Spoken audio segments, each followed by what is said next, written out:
Assalamualaikum warahmatullahi wabarakatuh. Alhamdulillah wassalatu wassalamu ala rasulillah wa ala alihi wa sahbihi wasallam, amma ba'du.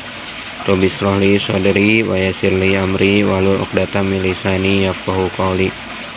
Rekan-rekan dan adik-adik yang budiman, alhamdulillah kita bisa melanjutkan kembali insyaallah pada kesempatan kali ini, yaitu pembahasan mengenai sifatul huruf dari kitab Risalah Tartil Al-Quran, yang merupakan panduan ilmu tajwid berdasarkan riwayat Imam Hafiz An Asyim melalui Jalan Asatibiyah yang disusun oleh almarhum Al-Ustad Irfan Abu Hawariyah rahimahullah. Ini merupakan sebuah kitab yang menjadi bimbingan para santri di LTQ At-Tartil Sukabumi. Baik, di pembahasan sifat-sifat tambahan ini, huruf pembagian yang pertama adalah sifat as-sofir. Sifat as-sofir. Apa itu sifat as-sofir? Secara bahasa, as-sofir berasal dari kata jiddatus saut, yang artinya ketajaman suara.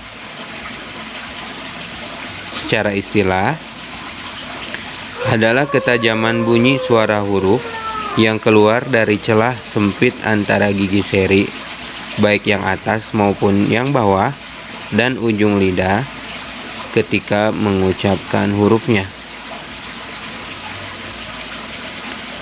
Jadi secara bahasa berasal dari kata jiddatus saut, artinya ketajaman suara.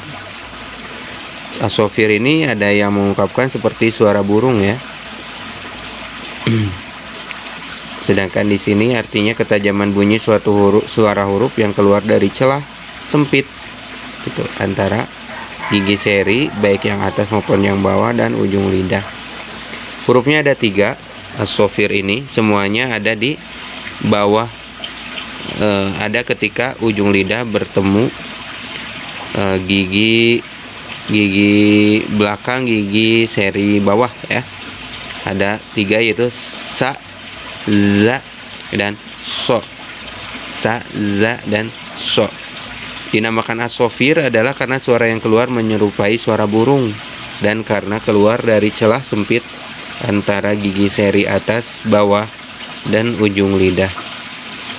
Kalau kita kan bersiul biasanya suara burung ya. Berarti kalau di Arab mungkin cara manggilnya gitu. Sa, za, so gitu. Insyaallah itu mungkin salah satu metodologi ulama untuk mendekatkan atau mengajarkan tentang ketajaman bunyi suara huruf-huruf as-sofir ini. Baik, sifat tambahan yang kedua adalah al-qalqalah. Secara bahasa, al-qalqalah artinya getaran.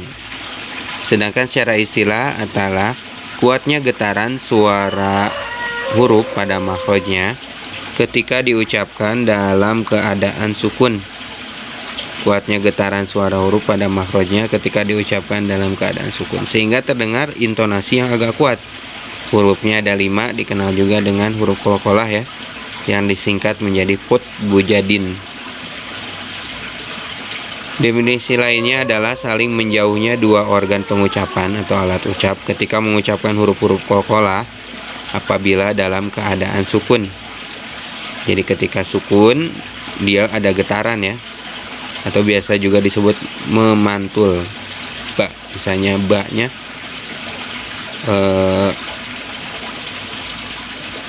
ini tabbat yada abi lahabi watab. Nah, dia ada getaran suara huruf pada makhrajnya ketika diucapkan dalam keadaan sukun. Watab.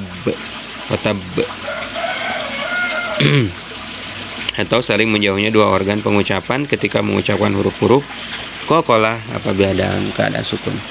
Qalqalah ini ada 2, yaitu qalqalah sugro. Qalqalah ini kebagi 3 bagian.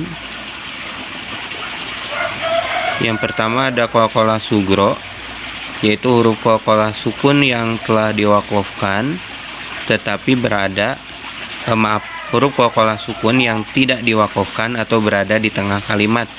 Contohnya adalah afatat mauna yatma'una, dan seterusnya ya. Yang kedua qalqalah kubro, yaitu huruf qalqalah di akhir kalimat yang dibaca sukun atau diwakafkan. Contohnya qul huwallahu ahad, ma khalaq, gitu kan, dan seterusnya. Jadi dia ada diwakafkan, ada di akhir kalimat atau ada di akhir ayat. Sebagian ulama menambahkan ada tingkatan yang ketiga, yaitu terjadi pada huruf qalqalah bertasdid yang diwakafkan.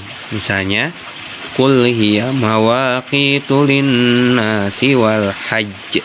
Nah, itu level yang ketiga. Silahkan mau dibagi 2 atau dibagi 3. Itu kembali kepada ulamanya masing-masing. Itu untuk pengajian kita yang pertama tentang sifat-sifat tambahan dari huruf.